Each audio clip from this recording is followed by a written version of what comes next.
There's a moment after loss that no one talks about. Not the pain, not the grief. The space where you realize something essential is still here. If you've ever wondered what remains after everything else leaves, after the noise quieted and the distance settled in, I expected emptiness. I expected regret, loneliness sharp enough to justify turning back. But what I found instead was something subtler, a kind of stillness, not peaceful, just uncluttered. Without the roles I used to play, I had fewer ways to explain myself. No performance, no positioning, just presence. At first, that felt unfamiliar. I noticed how often my sense of self had been reinforced by response, by usefulness, by inclusion, by being needed. Without that feedback loop, identity loosened, and for the first time, I wasn't sure how to describe myself. That uncertainty was uncomfortable, but it was also honest.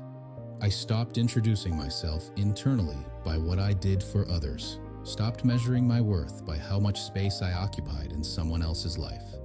And slowly, something steadier surfaced. I noticed I still cared, not out of obligation, but out of choice. I still showed up with integrity, even when no one was watching. I still listened deeply, even when it wasn't rewarded. I still felt drawn toward gentleness in a world that often favored hardness. That mattered, because it meant those qualities weren't strategies. They were part of me. I hadn't adopted them to survive. I had been surviving because of them. That realization changed how I held myself.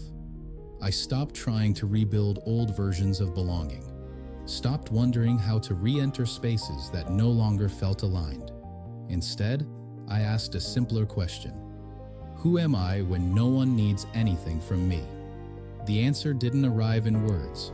It arrived in posture, in how I walked through my days, how I spoke when I wasn't trying to impress, how I responded when no one was keeping score. What remained wasn't impressive. It was consistent. And consistency, I learned, is a form of truth. You can't fake it for long. It shows up when life gets quiet. If you're listening to this and feeling stripped of roles, titles, or belonging, you're not empty. You're exposed. And exposure, while uncomfortable, reveals what was never dependent on approval.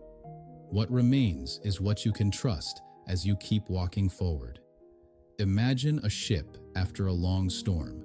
Sails torn, cargo washed overboard, decks stripped bare. Everything that could be lost has been taken. When the waves finally calm, you expect the ship to drift, but it doesn't.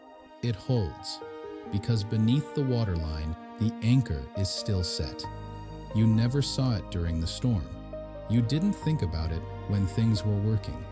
But now, with everything else gone, it's the only thing keeping the ship in place. That's what remained.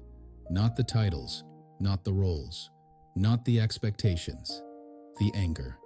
The part of you that doesn't perform, doesn't impress, doesn't chase, it just holds. You don't feel proud of it. You don't announce it. You're just grateful something stayed when everything else fell away.